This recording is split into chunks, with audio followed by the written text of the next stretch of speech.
Well, hello again and welcome to another edition of Shed Talk. In the last couple of videos we looked at sorting out the cocks and the hens, and we looked at the top 15 of each.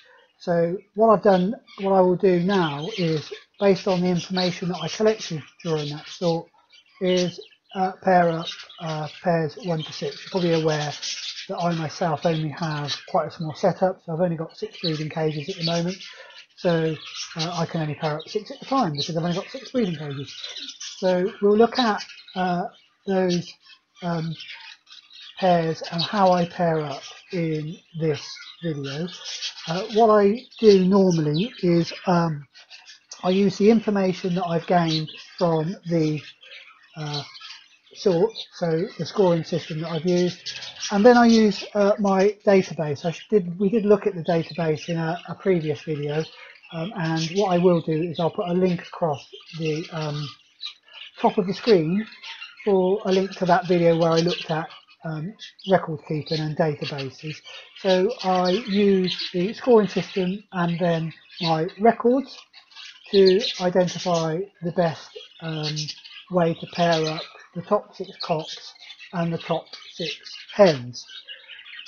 Now I know that there's most of the main breeders will not necessarily pair up best for best, or they're looking at the top birds with the other birds, but most of those top breeders have got far more birds than I will ever have, and with a limited number of birds, it's best from my point of view if I look at pairing up the best birds I've got to try and produce the best offspring. It is something that I know a number of canary breeders will do. They tend to keep fewer birds than budgerigar breeders, so they will always tend to breed to pair up best to best. So, as always, if you do enjoy the video, don't forget to hit the like button and also subscribe. For notifications, just click on the bell, and as always, comments are always welcome. So what we'll do now is we'll move on to looking at those pairs. We'll start with pair 6 and work our way through to pair 1. So this is my pair 6. The Cockbird is a light green cinnamon, as you can see, and is on the right hand side. He was my 6th best Cockbird in the shed, and the hen is yellow-face opaline dominant pied cinnamon, and was in fact the 2nd best hen in my shed, based on my overall scoring system. So in terms of this pair, what I'm hoping is that the hen will bring some overall improvement to this Cockbird, especially around the mask and the blow across the top of the head. These two birds then have an inbreeding coefficient of 6.25%, so that's how closely related they are. The higher the percentage, the more closely they are related. Both birds actually share one ancestor in common, and so the Cockbird's grandfather is in fact the hen bird's father. So this is pair 6. The hen looks like she's just coming into condition, so I'm hoping these two will go down reasonably quickly, and they will go into cage 6.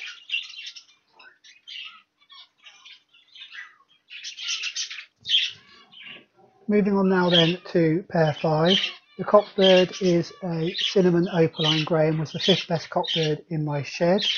The hen is a cinnamon grey and was in fact the 6th best Cockbird hen in my shed based on their overall scores. So these two came out fairly lowly marked. I'm hoping to improve the head and mask on the Cockbird through this pairing. I think you'll agree that the hen has probably got a better mask if she decides to stop looking at the bottom of the cage.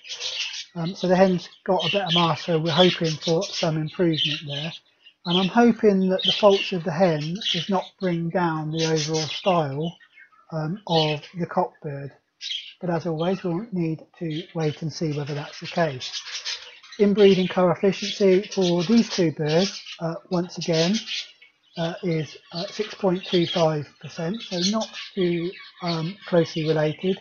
And once again, these birds share one common grandparent, or share one set of grandparents in common. So this is my pair 5.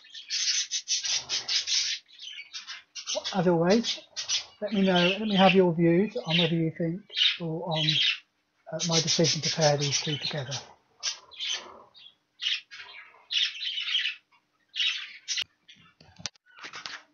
So let's have a look at pair number 4 then.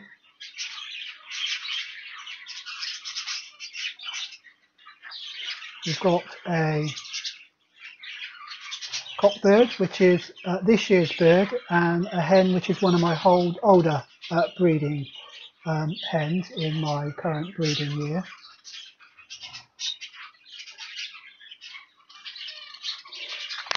I'm hoping this hen will add a bit more head to this Cockbird, while the Cockbird will bring a bit better style.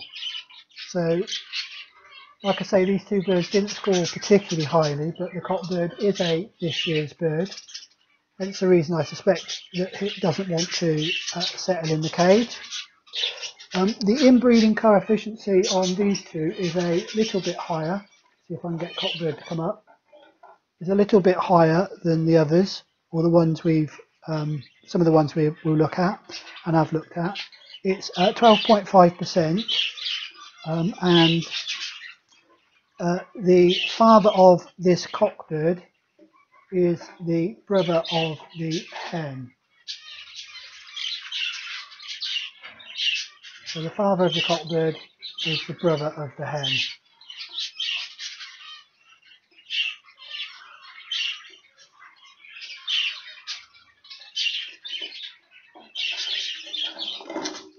So that's my pair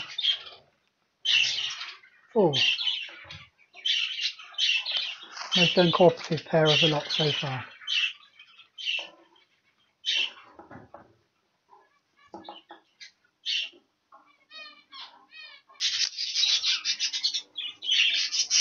So here's pair 3.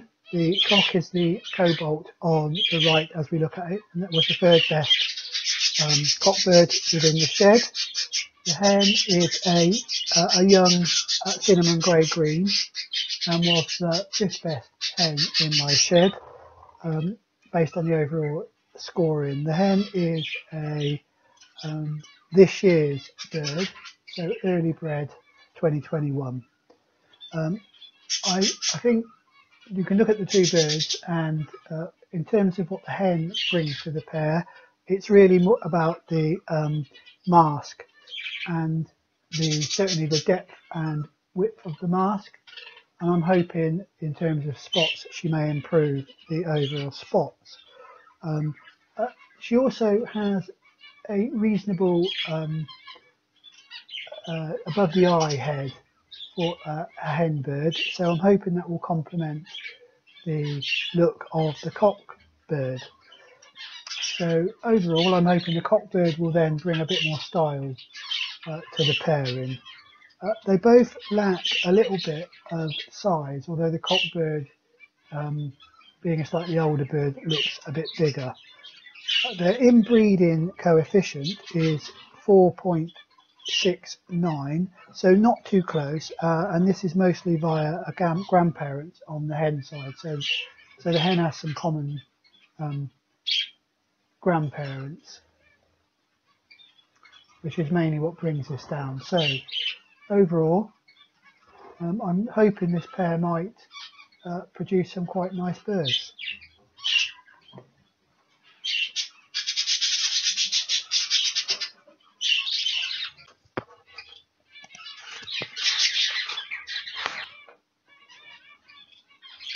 So pair 2. The cock is the grey cinnamon once again on the right, and was the second best cockbird in the cockbird rundown. The hen is this dark green, and this was the third best hen in my rundown of the hens. So a second and third best in the overall of the scores for my shed. I'm hoping that this hen may improve the mask and spots of the cockbird. She's got nice big spots and reasonable depth in the mask and a bit of width. She's also got quite a bit more length in her than the cockbird, so I'm hoping she will add that length, although both birds actually are quite long birds, so I'm hoping we'll keep that, so doubling up on that. They do both lack a bit of width, so any offspring we might have to consider what that might look like. Cockbird will obviously add the glow and head style to the pairing. See if I can get one of them to move across to the other side. There we go. So the cockbird will add the glow, as you can probably see here. The inbreeding coefficient is actually 0, so there's no common ancestors here, which isn't something I would normally do. I normally prefer to have some common ancestors with them, but unfortunately this cockbird was a bit too closely related to all of the other hens in my top 6, so it looks as if it's going to be this dark green. So there we are, that's pair 2. Finally we'll have a look at the pair 1.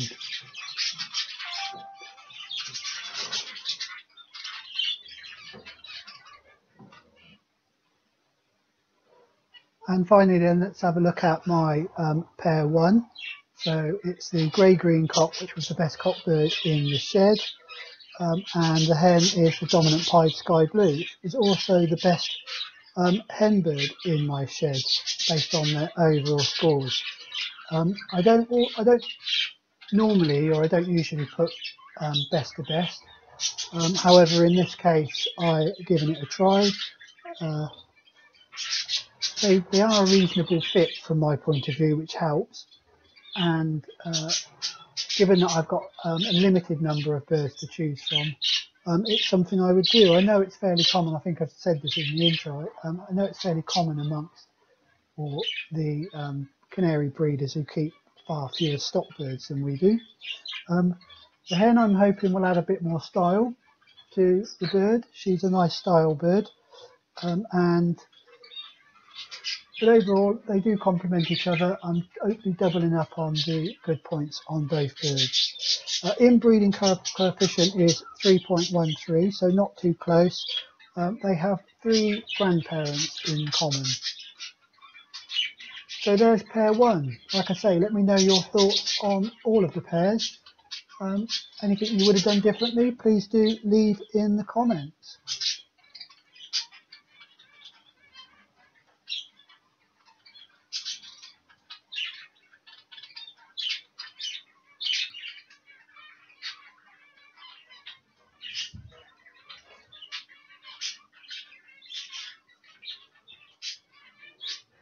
Well, there we are. That's all of the pairs now in cages 1 to 6.